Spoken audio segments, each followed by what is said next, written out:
हाथी पोता के बारे में एक फैलाना फैलाता रहता है, फैलता रहता है। गुरुदेव कहते हैं आसान हो। अब क्या करो, बस डिसाइड कर लो कि मुझे एक शुद्ध आत्मा चाहिए, इसके अलावा कुछ नहीं चाहिए, कुछ नहीं चाहिए। ना मुझे नाम चाहिए, ना यश चाहिए, ना मान प्रतिष्ठा चाहिए, ना धन दौलत चाहिए, कुछ चाहिए। जिस बार ये निर्णय हो जाएगा जिस समय में कि मुझे एक शुद्ध आत्मा चाहिए है, मुझे एक सम्यक दर्शन की प्राप्ति, आत्मा की अनुभूति चाहिए है, इसके अलावा मुझे कुछ नहीं चाहिए है, उस दिन तुम्हारी सारी जगत से दृष्टि हट करके एक पर केंद्रित हो जाएगी। दुकान में जिस समय हम एक को डिसाइड कर लेते हैं कि ये चीज चाहिए है, तो उसके अलावा फिर हम दूसरों की तरफ देखती नहीं है, देखा करते हैं, नजर फैलाते हैं, भैया पसंद ना है, ये मतलब ले जाना है, फिर कोई दिखती है हमें दूसरी चीज नहीं दिखती, दिखती है ना जो हम पसंद करके लाए हैं कोई चीज, और उसे अपना भी मानते हैं। भैया जे देगी, आपने पैसे दिए, उसी समय से वो वस्तु कौन की हो गई? अपन ने पेमेंट करा और वो वस्तु कौन की हो गई? अपनी। अबे तक दुकानदार की थी, अबे तक दुनिया में डली थी, और जैसे ही पेमेंट करा और वो वस्तु क्या हो गई? मेरी हो गई। गुरुदेव कहते हैं अभी अपनी वस्तु है, तुमने पेमेंट नहीं करा।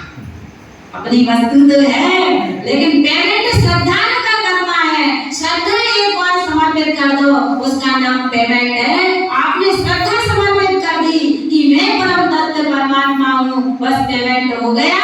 अब इसमें अपना बना गया, अब कोई उठाएगा भी तो तुम्हें क्या लगेगा? अरे वाह हमारी वस्तु है।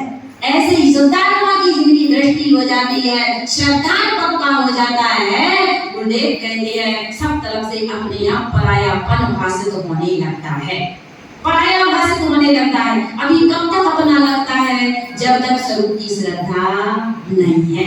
जैसे किसी लड़की की शादी होनी है, जवान लड़की है, मायके अभी अपने घर में है, अभी उसकी शादी नहीं हुई है, सगाई नहीं हुई है, तो उसके मन में बहुत विचार चलते हैं। माने अनेक लड़कों को विचार आते हैं, भैया वहाँ है, वहाँ है, उनके माता पिता देखते हैं, कितनी जगह देखते हैं, कितनों को देखते हैं, और लड़की घर में है, अभी अपने घर को अपना मान रही है। फिर उसकी क्या हुई? सगाई हो गई, किसी लड़के से उसकी सगाई हुई, अभी घर में है, शादी सगाई बस वही है, पक्की वही है, सगाई नहीं भई है, क्या भाई पक्की है, बस वही है, और शादी तो 2 महीना बाद ही है। लेकिन उस लड़की को क्या लगने लगा? अब ये घर हमारा, बता, अबे वो गई नहीं ससुराल, शादी भई नहीं, उसी समय से उसे ये लगने लगता है कि अब ये घर मेरा नहीं है। मेरा घर कौन है?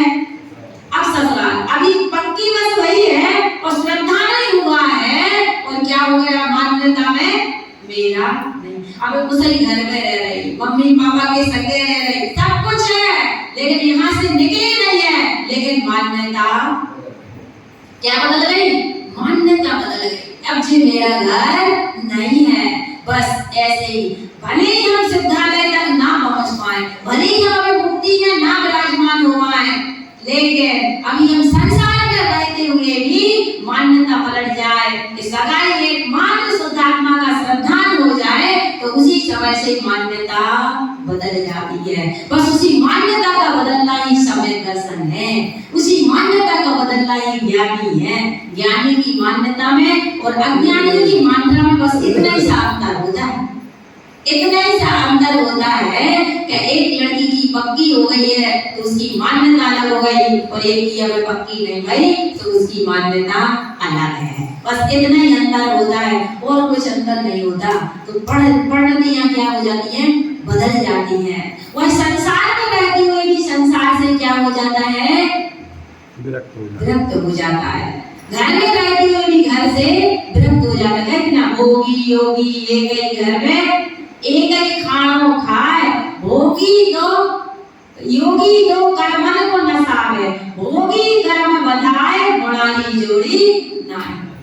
रंगे सौद रंग मिले जाए, गुणारी जोड़ी नाही मिले।